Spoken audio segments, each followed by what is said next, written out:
자, 여러분들 반갑습니다. 사경원입니다. 이번 시간에는 챕터 01 과학적 요소의 마지막 부분으로 섹션 네 번째 거 연구의 절차 및 분석 단위가 될 건데, 실제 시험에서는 많이 나오는 것이 연구의 절차, 그 다음에 타당도와 신뢰도 부분도 많이 나오고요. 분석 단위 오류 이런 것들도 많이 출제가 되고 있는 상황인데, 제 개인적으로는 연구의 절차가 하고 신뢰도와 타당도가 조사 반문론의 가장 핵심이라고 보는 사람 중에 하나라고 보실 수도 있겠습니다. 자, 해당되는 대상이나 내용들은 좀 바뀔 수가 있을 것 같고요. 난 조금 양해 말씀드리면, 팔이 왜 이상하냐, 그 다음에 해당 발이 어디 갔느냐, 이거는 그냥 제가 채찌티피로 그렸기 때문에 그 정도까지 그냥 넘어가도록 보시도록 할게요. 그냥 여러분들 그냥 이렇게 절차가 뭐냐, 연구 절차가 뭐냐, 그렇게 생각하는 절차라고 보시면 되실 것 같아요. 자, 연구의 절차 약간만 제가 좀 끌어올리고 진행할게요.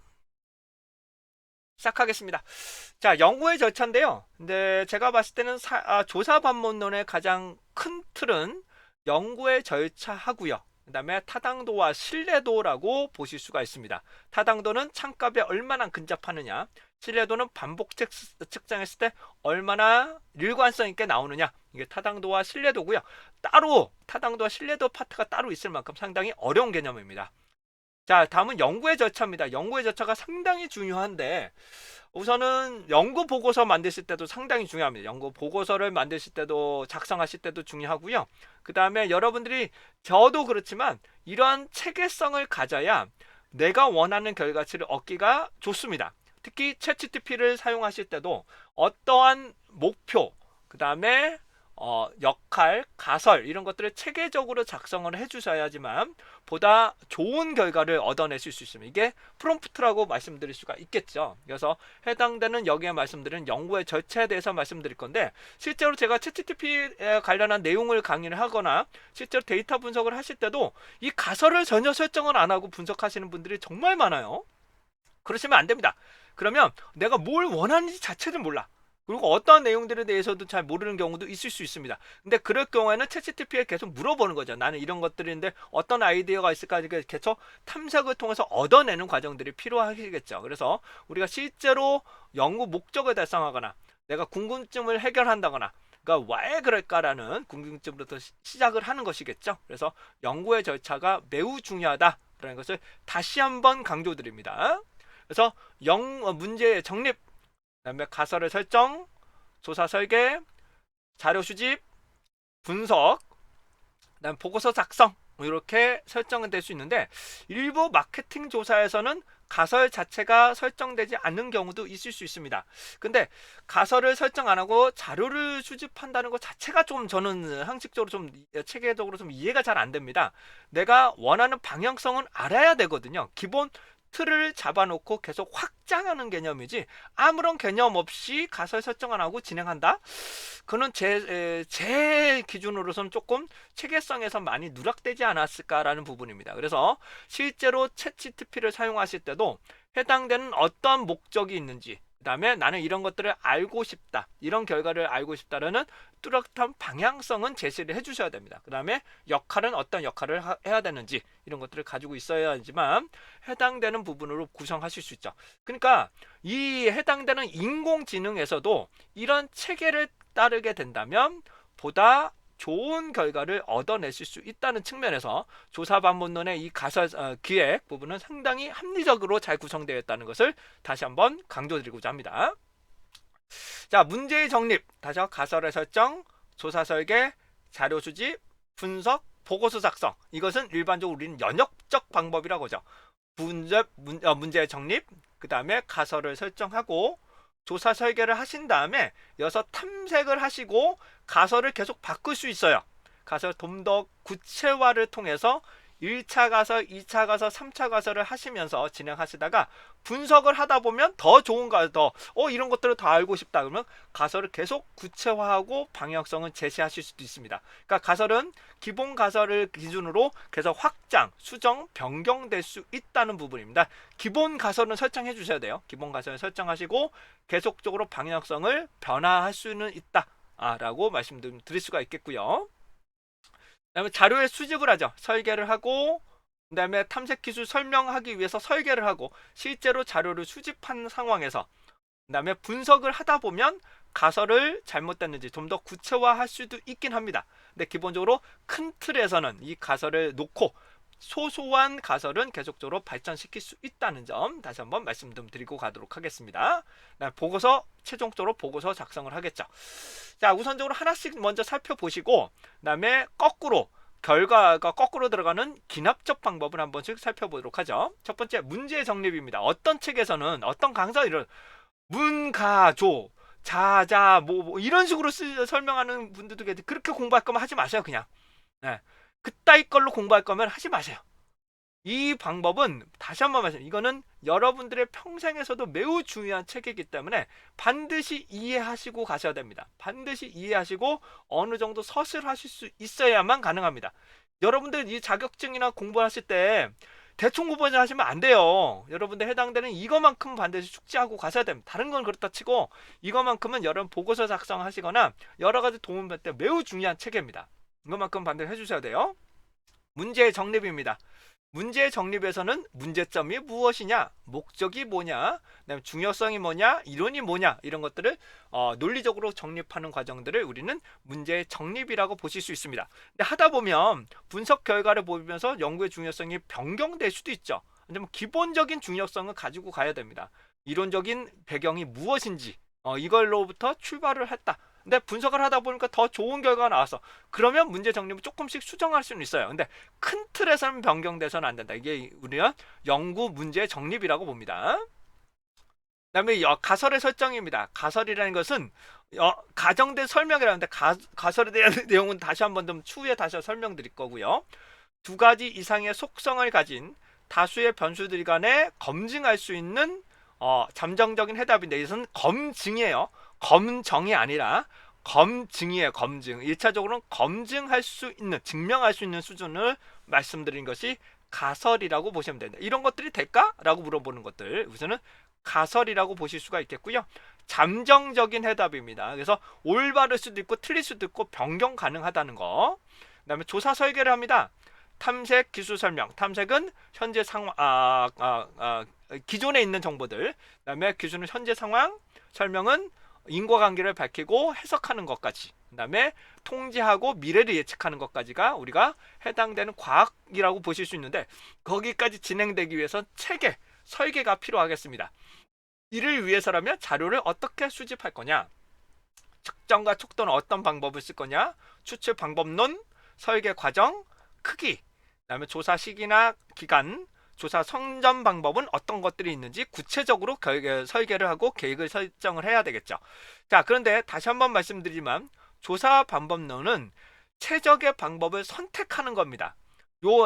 나에게 적합한 방법을 선택하는 거기 때문에 다양한 방법론 중에서 선택을 한다는 측면에서 수학이나 물리학 뭐 이런 것들은 최종적으로 공식이 있는 상황에서 무조건 도입을 해서 결과치가 나오는 거지만 조사 방법론은 다양한 상황을 발생을 하기 때문에 제가 봤을 때는 이과학은 조금 방향성, 시각이 조금 달라야 된다는 점 다시 한번 말씀 좀 드리고 폭넓게 이해를 하시고 용어도 이런 의미를 가지고 있다라고 살펴보시는 정도로 보셔야 됩니다. 너무 깊게 들어가시면 점점점 더 어려워집니다. 저도 그렇지만 더 들어가면 들어갈수록 용어가 더 헷갈려요.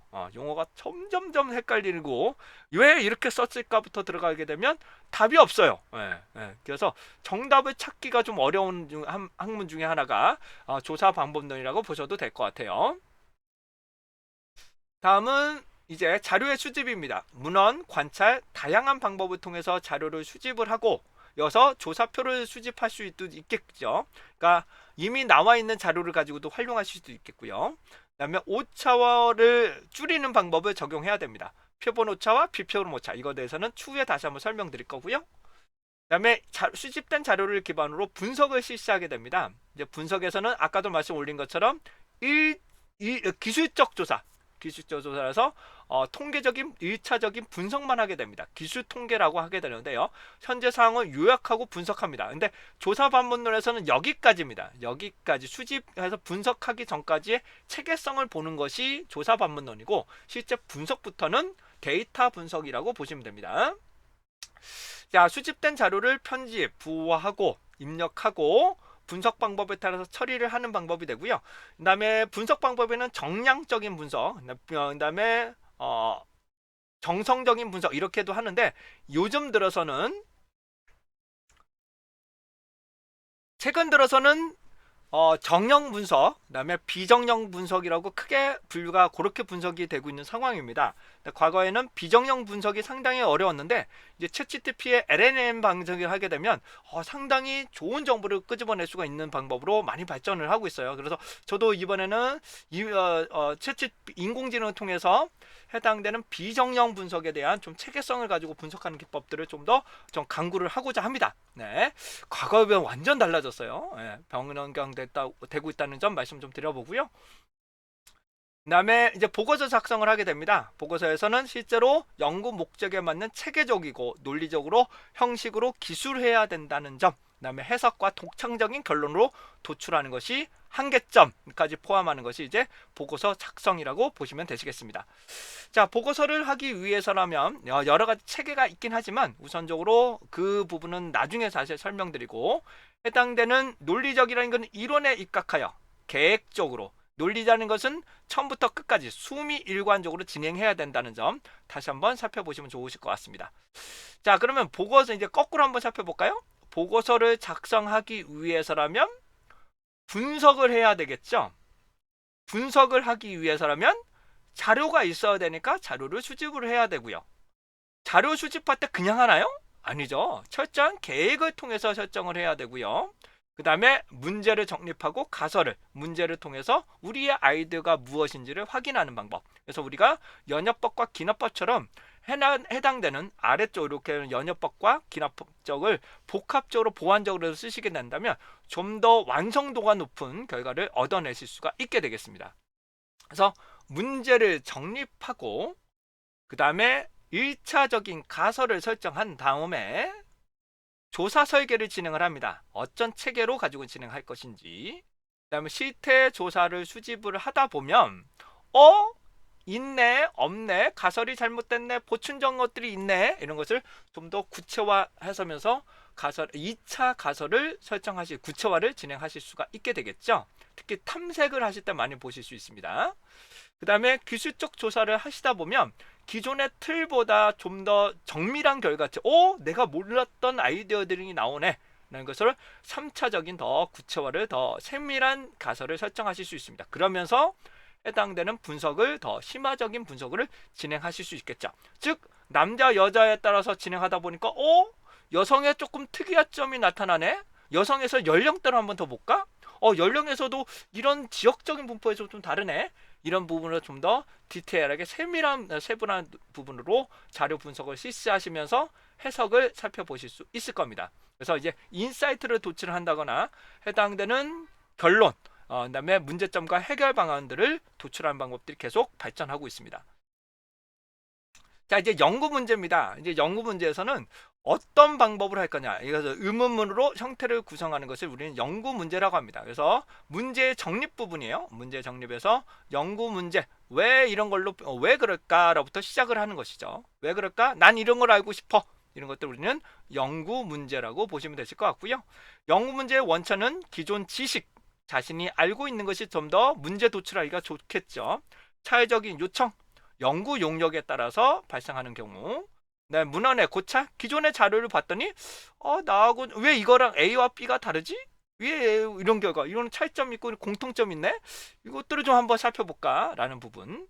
그다음에 개인적인 취향과 경험을 통해서도 살펴볼 수 있는 부분으로 보실 수 있습니다. 근데 일반적으로는 사회적 요청을 많이 하죠. 현실적으로 수요에 맞춰서 진행을 하고 있는 상황이고요. 보고서를 작성하시다 보면 이런 것들이 더 궁금하다 하시면서 여러분 자체의 개인적인 지식을 좀 더 한 단계 더 끌어올릴 수 있는 방법을 해야 되는데 요즘 들어서는 많이 힘들어 하시더라고요. 보고서 작성하셔서 이런 것도 새로운 연구 관계를 잘 좀 도출하거나 그런 과정들이 조금 많이 잘 안 하시려고 하시더라고요. 근데 여러분들이라면 일반적인 과학도 중요하지만 여러분들의 자체적인 능력 향상을 역량 강화를 위해서라면 이런 부분 확대 관념들이 많이 필요할 거라고 보여집니다. 이를 위해서라면 인공지능 챗GPT를 많이 사용하시면 좀 더 다양한 의견들을 수집할 수 있다는 점 다시 한번 설명드리고 가겠습니다.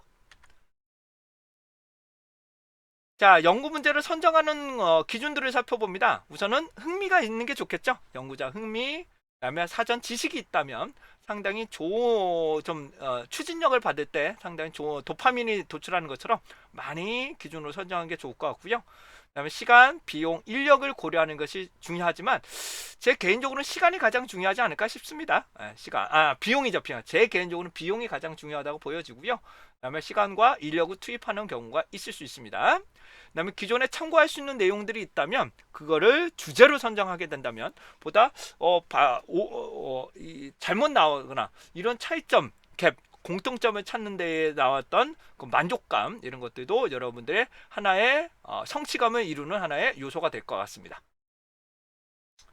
평가 기준입니다. 이제 연구 문제를 평가하는 기준은 창의성이 우선적으로 있어야 됩니다. 독창성이 있어야 된다는 것은 지식 체계 내에 독창성이 있어야 된다라는 부분인데, 근데 말이 쉽지 창의성, 독창성이 이게 쉽지 않아요, 그렇죠?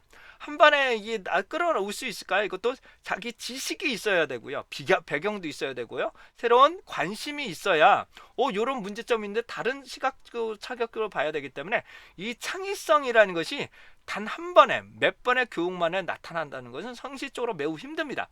특히 챗GPT를 돌려도 완전히 독창적인 건 나오진 않습니다. 이미 알려져 있는 걸 가지고 나의 아이디어를 접목을 해서 새로운 독창성을 갖는 것이 여러분들 가장 큰 차별점이 아닐까 싶습니다. 이제 인공지능을 이기려면 여러분들 이제 자신만의 창의성을 가질 수 있는 아이디어, 창출법을 계속적으로 노력을 하셔야 된다는 부분 보이시고요. 다양한 시각을 가지시려면 다양한 도서도 읽으셔야 되고요. 다양한 분야의 지식도 쌓으셔야 되고 그만큼 노력을 많이 하셔야 됩니다. 검증 가능성, 과학적 조사 몇 번 말씀드렸죠. 언제든지 검증이 가능해야 된다. 그래서 재생 가능성하고도 비슷하죠. 재생 가능성은 동일한 방법을 통해서 동일한 환경을 진행한다면 동일한 결과가 나와야 된다. 그 다음에 간주관성도 기억나실 겁니다. 서로 시각이 다르더라도 동일한 방법을 통하면 동일한 결과가 나와야 된다. 라는 것이 간주관성이었습니다.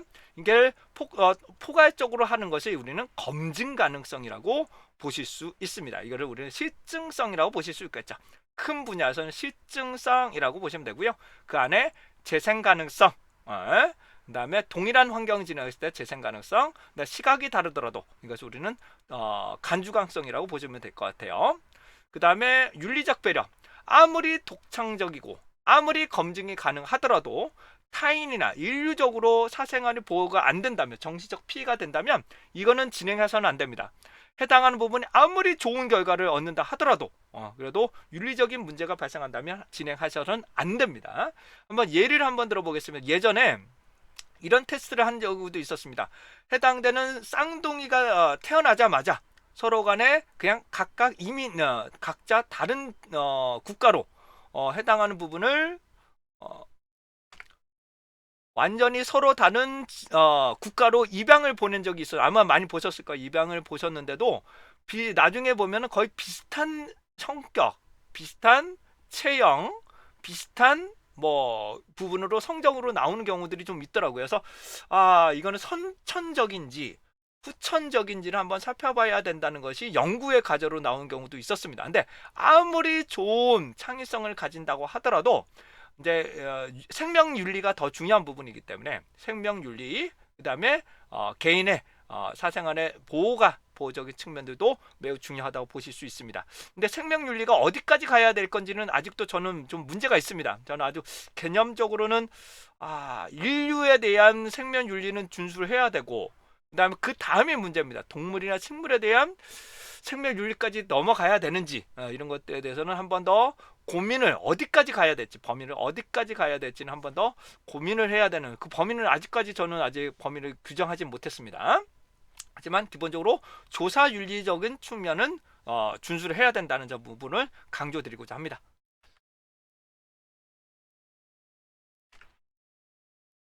자, 다음 분석 단위입니다. 이제 분석 단위 부분에서는 연구자의 자료 수집 시 표본의 크기를 결정하는 기본 단위를 우리는 분석 단위라고 하게 되는데요. 이 분석 단위의 예시는 개인, 집단, 프로그램, 조직, 제도, 지역사회 및 지방 정부, 국가, 지자체 이런 것들도 우리가 살펴보실 수가 있습니다. 이제 분석 단위라는 것은 다시 한번요. 연구자가 수집할 수 있는 표본의 크기, 어느 정도 크기를 결정할 거냐라는 것이 분석 단위라고 보실 수 있는데, 이 분석 단위는 앞에서 말씀드린 것처럼 표본의 크기에 영향을 미치게 됩니다.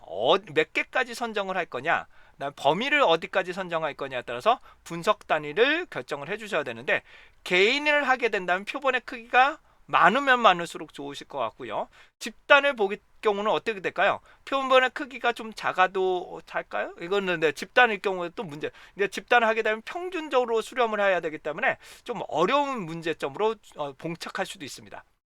그다음에 해당되는 정책 평가, 조직, 제도를 결정할 거냐, 해당되는 지역 사회를 결정할 거냐, 국가를 결정할 거냐, 이런 부분에 대해서는 분석 단위에 따라서 범위에 따라서 좀 영향 범위나 이런 것들이 좀 속성이 좀 달라질 수 있게 되겠죠.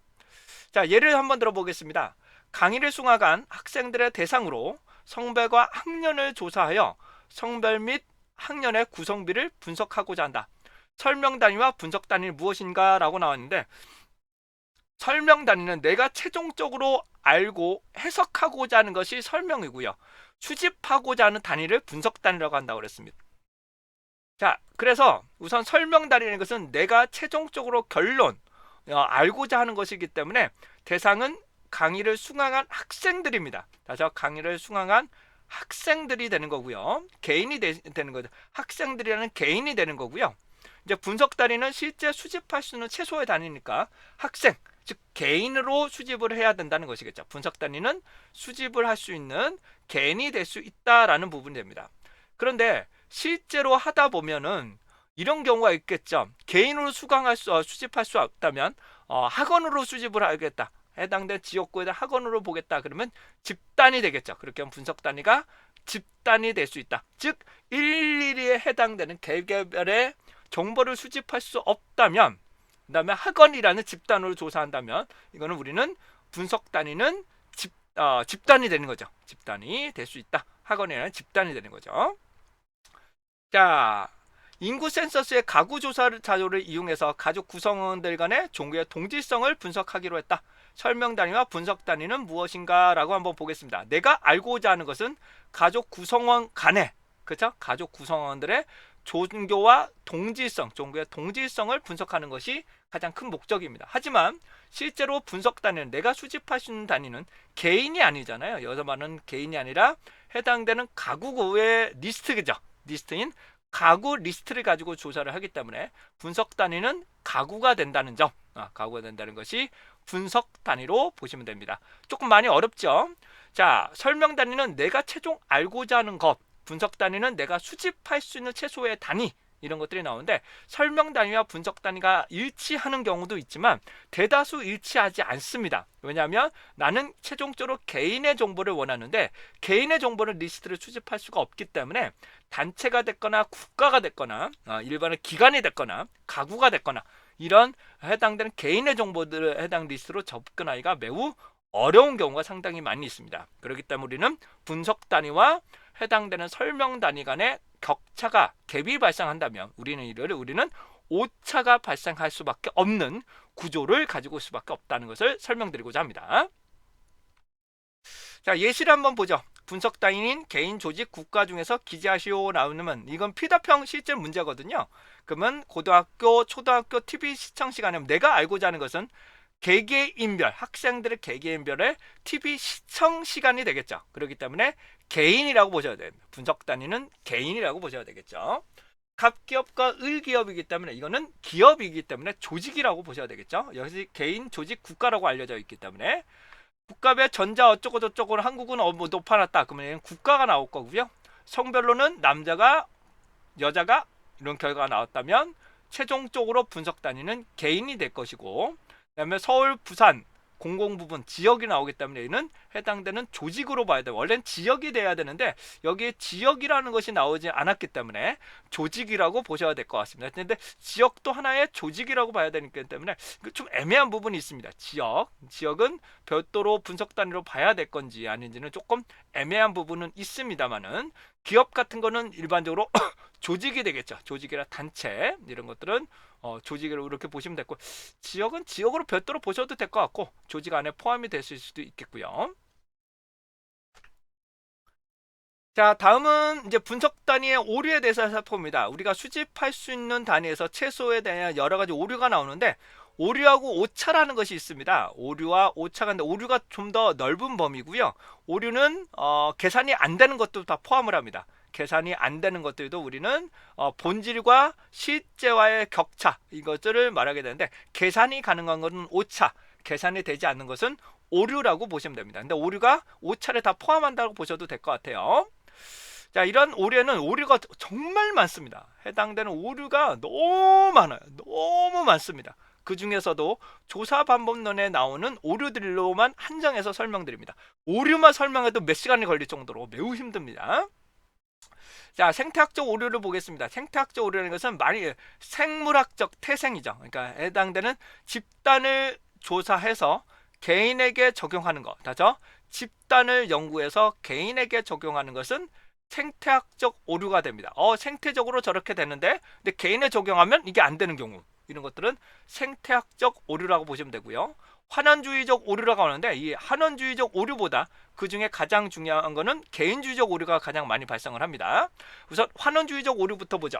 환원주의적 오류라는 것은 근원적으로 요인들이 환원돼서 다시 원상태로 복구되면서 단순화가 된다는, 계속 순환이 된다는 설명이 우리 환원주의적 오류라고 보시면 되실 것 같고요.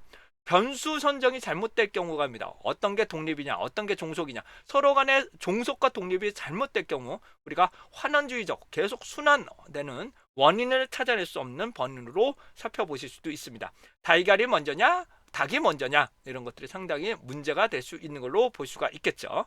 현재는 닭이 먼저라는 걸로 결론낸 것 같은데, 아무튼 그래서 해당되는 어떤 것을 이렇게 순환적으로 보실 수가 있는데, 이어서 분석 단위에서도 가장 환원주의적 오류는 개인주의적 오류가 상당히 큰 오류 선태로 많이 발생을 합니다. 그래서 조사 반문론에서는 분석 단위 오류가 생태학적 오류, 그다음에 개인주의적 오류를 우선적으로 보시고, 이거 상위 개념인 환원주의적 오류도 있다, 그 정도만 보시면 됩니다. 너무 깊게 들어가면 한도 끝도 없습니다. 한도 끝도 없이 공부하는 거 쉽지 않기 때문에 기본적으로는 이 정도까지만 보시면 되고, 그 다음에 뭐 자격증 시험을 보단 더 깊게 들어가고 싶다,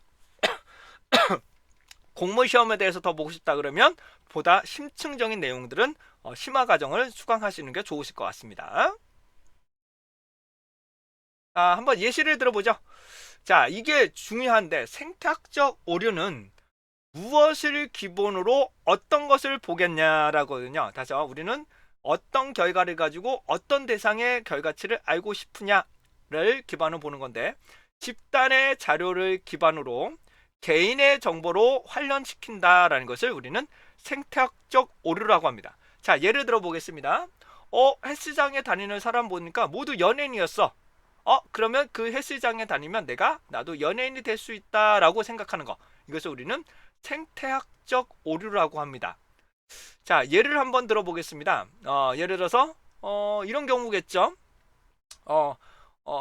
엔터테인먼트 어디에 들어갔더니 모두 연예인이 되더라. 나도 들어갔으니까 나도 연예인이 될 수 있다. 이런 것들은 해당하는 생태학적 오류라고 보시면 됩니다. 그 집단의 속성을 놓고 나도 거기에 속하면 나도 변할 것이다 라고 보는 것을 우리는 생태학적 오류, 그 개인의 특성으로 오류를 설명하는 거, 이것을 우리는 생태학적 오류라고 보시면 됩니다. 다음은 이제 개인주의적 오류입니다. 개인의 특성을 가지고 집단을 사회적으로 설명하고자 할 때, 이것을 우리는 개인주의적 오류라고 보시면 됩니다. 자, 예를 들어 보겠습니다. A 지역에 개인 한 명 한 명의 개인의 질서 의식이 낮다고 해서 전체 국민의 질서 의식이 낮다라고 판단해 버리는 것, 이것을 우리는 개인주의적 오류라고 보시면 되고요. 특정인이 시끄럽다고 해서 그 국민 전체가 시끄럽다고 판단해 버리는 것, 이것을 우리는 개인주의적 오류라고 합니다. 즉 하나 개별적인 내용을 보고 집단 전체로 해석을 해버리면 개인주의적 오류고, 집단의 결과를 가지고 하나하나 개별적으로 내용으로 설명을 할 때는 우리는 생태학적 오류라고 보시면 됩니다. 자, 그러면 조금 어려운 예시를 한번 살펴보죠.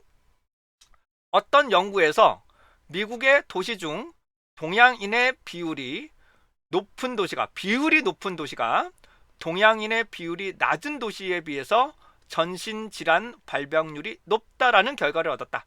그렇다면 백인 정신질환자보다 동양인의 정신질환자가 더 많다라는 결과가 나온다고 가정을 해보겠습니다.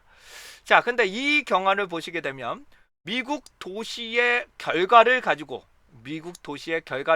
도시라는 하나의 도시 집단을 가지고 분석을 하는데, 왜냐하면 도시 안에 인종을 구성을 하고 있는 거죠. 다시 말해 도시 안에 인종을 구성하고 있으므로 해당되는 도시의 결과를 기반으로 인종을 파악을 했으니까 우리는 생태학적 오류라고 보시면 됩니다. 예를 들어서 반대로 우리가 동양인의 조사를 해보니까 미국인의 백인과 동양인의 분석을 해본 결과 동양인이 더 근면성실하더라. 그래서 동양인이 더 비율이 높은 지역의 도시는 상당히 더 근면성실할 것이다 라고 판단해버리면 이거는 개인주의적 오류가 되겠죠. 어떤 것이 더 상대적으로 더 큰가, 어떤 것들이 집단이 더 큰가라고 보시고 집단의 결과를 가지고 속속 세부 속성을 설명하겠다라는 것은 우리는 생태학적 오류고요. 세부적인 결과를 가지고 집단을 설명하겠다. 그럼 우리는 개인주의적 오류라고 보시면 되시겠습니다. 자, 여기까지가 해당되는 생태학적, 요거까지 한번 더 보시죠. 어느 대학생 개인의 특성을 기초로 해서 소속 대학생 전체 집단을 규정한다라고 보겠습니다. 개인을 가지고 집단을 해석을 한다 그러나니까 이거는 개인주의적 오류라고 보시면 되고요. 민주적 가치를 동의하는 개인의 비율을 가지고 그 국가 전체를 설명하겠다라고 하시게 되면 이 개인의 비율을 가지고 전체를 민주화를 판단하는 거기 때문에 이거는 개인주의적 오류라고 판단을 하시면 되시겠습니다. 그래서 해당되는 개인주의적 오류하고 생태학적 오류의 가장 차이점은 어떤 집단들이 어떤 걸 기준으로 설명할 거냐, 어떤 데이터 기반으로 어느 곳에다가 설명을 할 거냐인데, 해당되는 A와 B에서 A가 더 큰 건지 B가 더 큰 건지를 반드시 판단한 뒤 소속 집단이라 하위 집단으로 설명한다. 그러면 우리는 생태학적 오류고요. 작은 걸 기준으로 큰 것을 설명하겠다. 그러면 우리는 개인주의적 오류다. 개인주의적 오류라고 보시면 돼요. 작은 걸 기준으로 큰 집단을 설명하겠다. 그러면 개인주의적 오류. 집단의 결과를 가지고 개별적으로 일일이 다 설명하면 우리는 개인주의적 오류, 생태학적 오류라고 보시면 되시겠습니다. 근데 설문조사에는 이런 경우가 있을 수 있겠죠. 설문조사인 경우는 시각의 차이점이 나타날 수가 있는데, 우선은 개인적인 대상을 설문조사를 해서, 그렇죠? 설문조사를 한 결과를 가지고 집단으로 구성을 하잖아요. 집단으로 해서 남자는 어떻다, 여자는 어떻다, 이렇게 개별적인 내용을 가지고 남자, 여자가 어떻다라고 판단을 하는 경우, 이런 경우에는 우리는 개인주의적 오류라고 보실 수가 있겠죠. 이 반에서 최종 결과치를 가지고 봤더니 A 지역의 남자는 이런 형태의 보고서 결과가 있었어. 그런데 너는 A 지역의 남자니까 이런 추세일 거야 라고 나오게 된다면 이거는 생태학적 오류라고 보실 수가 있겠죠. 그러니까는 자료를 수집을 하고 그 자료를 가지고 집단화를 시켜서 대규모 집단으로 다시 한번 집단화해서 분석을 한 경우라면 개인주의적 오류가 되는 거고요. 이미 보고서가 나와 있는 성태를 가지고 내가 여기에 속한 결과치가 이러니 너도 여기에 속하니 이렇게 나올 것이라고 예상하는 것을 우리는 개인주의적 생태학적 오류라. 세부 속성을 설명하는 거니까 그렇게는 생태학적 오류라고 보실 수가 있겠습니다. 자, 따라서 분석 보고서를 제작할 때는 개인주의적 오류가 발생할 수 있고요. 보고서를 기반으로 해석을 할 때는 어떤 문제가 나온다? 생태학적 오류가 발생할 수도 있다는 점 다시 한번 설명드리도록 하겠습니다. 조금 어려운 부분이었죠? 다음은 조사 연구의 분류 한번 보면 이건 참고용이에요. 순수 연구, 응용 연구, 평가 연구가 나오는데 순수 연구는 이론을 구성하거나 경험적으로 보는 것들을 순수 보는 것들을 우리는 순수 연구라고 하는데 수학, 물리 이런 것들은 다 순수 연구라고 보시면 되실 것 같고요. 응용 연구, 활용 연구는 통계학, 그 다음에 경영학 이런 분야는 우리는 다 응용 연구라고 보시면 됩니다. 응용 연구는 순수 연구 기반으로 활동을 해야 된다는 점 다시 한번 강조드리고자 합니다. 자, 평가 연구는 현재 진행 중인 프로그램에 의도한 효과를 가져왔는지를 평가하는 부분 이렇게만 보시면 되실 것 같아요.